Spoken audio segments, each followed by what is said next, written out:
Ito na po ang bunga ng ating mga kalamansi, mga kaibigan. Yan. Tingnan nyo. Yan. Isang katerbang bunga yan. Dami-dami oh. Lahat ng puno ng ating kalamansi. Yan. Punong-puno ng bunga. Yan oh. Kaya blessing to. Zoom in ninyo. At gagalawin ko yung aking cellphone ng hinahinay. Yan, punong-puno po yan ng bunga. Ayan, ito sa ilalim. Yan, lilinis ng mga bunga. Yan. Hindi maiwasan, may mga tumitirang mga insekto tulad ng whiteflies. Pero siyempre, meron tayong maintenance na ginagawa para hindi gaano masalanta yung ating pananim. Lalo-lalo na yung bunga kasi ready to harvest na to. Yan o. Yan. Good sizes na. Marketable size na. At yan o. Sa isang tangkay, napakarami o. May ilang sanga na mahigit 5 yung nabubuong bunga. Ay, dami o. Yan. Dami o. Kaya iba talaga kapag ginawa mo yung tamang procedure at the same time sanabayan mo ng panalangin. Grabe talaga yung resulta. Aid of divine providence, tulong ng Panginoon. Kasi lahat naman ng to blessing eh. Yan. At sipag at tiyaga. Sabayan ng tamang pamamaraan sa pag-aalaga at pagpapabunga ng kalamansi. Yan. So, salamat Panginoon. Maraming salamat po sa biyaya. At yung presyo ng kalamansi ngayon ay above average. Ibig kong sabihin, mas mataas siya kaysa sa pangkaraniwang presyo ng kalamansi. Kaya, sulit yung ating pagpapagal. Dahil yung babalik na salapi ay rasunable sa lahat ng pagod at hirap, pati gastos na inilaan natin para dito. So yan, namimitas tayo. Dito ko muna nilalagay sa timba, and then pagkatapos nito i-sort out, and then ilalagay sa bag, sa red bag. Ayan, so yan muna mga kaibigan. Yun. God bless sa lahat ng mga farmers dyan at sa mga nagdanais din na magkaroon ng sariling farm. You pray for it and plan, sapagkat pag dumating yan,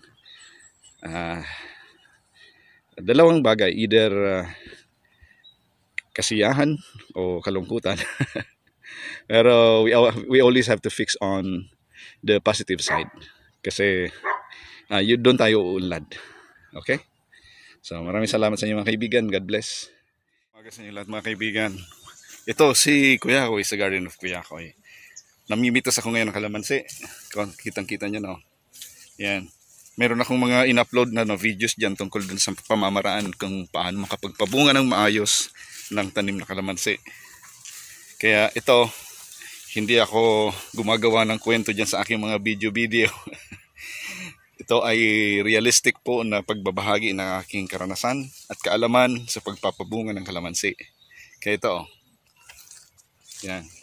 Yung mga sanga ng kalamansi ay bumabagsak na halos dahil sa punong-puno ng bunga. At yung mga sukat o kaya sizes ng mga bunga ay ready to harvest na. Karamihan. Bagsak na yung sanga. Yan.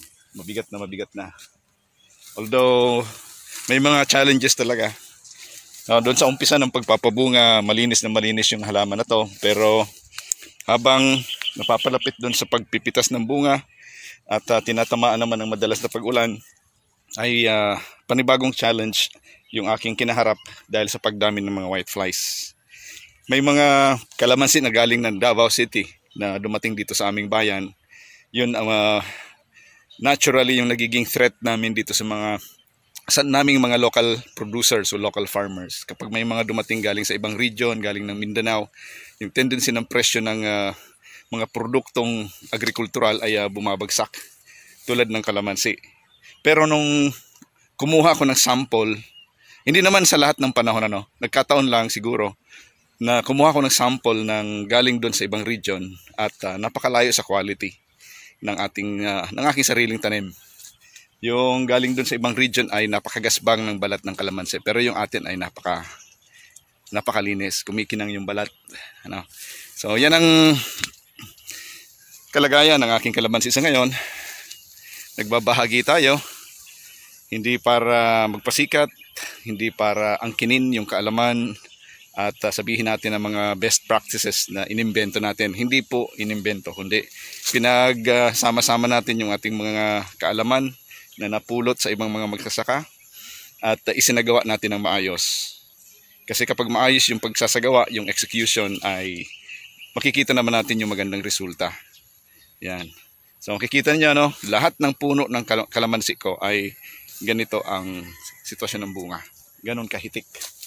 Ganon siya kahitik. Yan, lahat. Ito ay nasa 200 na puno at hitik na hitik sa bunga. Yan, mga kaibigan. Okay, so ngayon namimitas ako kasi bukas magtitinda kami sa Department of Agrarian Reform Regional Center sa Rawis, Legazpi City.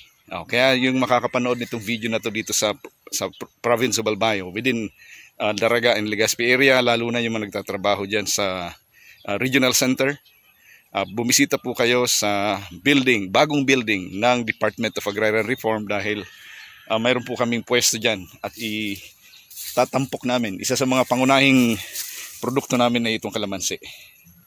Yan. Ang presyo ng kalamansi ay presyong bagsakan. Hindi po presyong market, kundi presyong bagsakan. Kaya kahit retail or wholesale, walang pinagkaiba sa presyo. Pare-parehas lang. Hindi ko na babanggitin kung magkano. Basta kung magkano yung presyo dun sa bagsakan, yung galing sa trader, yun din yung presyo namin. At ang aming pagtitinda ay bahagi din ng programa ng isang organisasyon sa Legazpi, yung SLAB. Kasi newly member ako doon. Kasasali ko lang at doon sa aking pagsali, masayang masaya ang Department of Agrarian Reform, lalong-lalo na si Madam Marivic Hopia, dahil sa meron tayong kaagad-agad na naiambag na sarili nating produkto. Hindi po tayo bumibili ng produkto para ibenta, kundi self-produce po ito. Kusa po itong galing sa ating mga taniman, tulad ditong kalamansi. Yan. Kaya dyan sa regional center ng dyan sa Rawis, Legazpi City, yung Bicol Regional Center, yung mga regional offices na andyan, suportahan po ninyo ang ating mga local farmers tulad namin. Dahil yung aming tinitinda dyan ay hindi po pang-komersyal, yun po ay pang-masa. At inaasahan po namin na kayong mga empleyado ng gobyerno ay aagapay din, susuporta sa mga programa ng mga line agencies tulad ng Department of Agrarian Reform. Ito po ang aking produkto ay ititinda ko po sa lugar na yan. At ulitin ko, ako po ay kaanib sa organisasyon ng SLAB. So yan po ang aking paglalahad sa inyo. At kung mayroon kayong mga katanungan kung paano makapagpabunga ng husto nitong tanim na kalamansi, mayroon akong kaibigan na yan ang problema niya, paano daw makapagpabunga. Dalawang bagay, tamang pamamaraan at tamang tao na mag-aalaga. Okay? Maraming salamat. God bless you. Bye.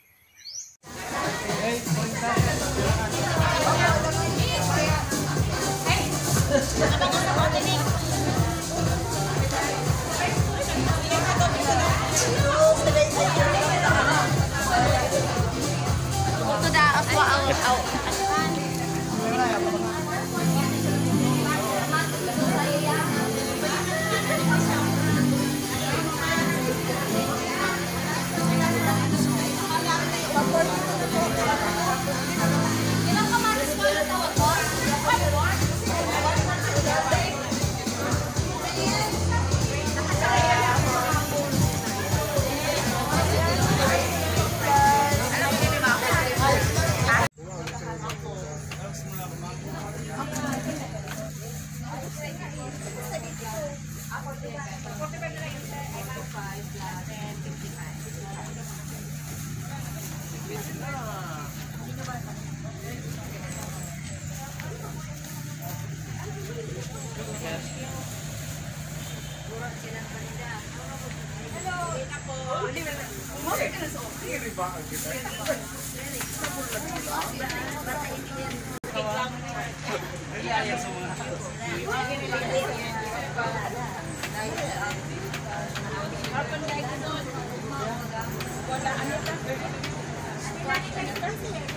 Wala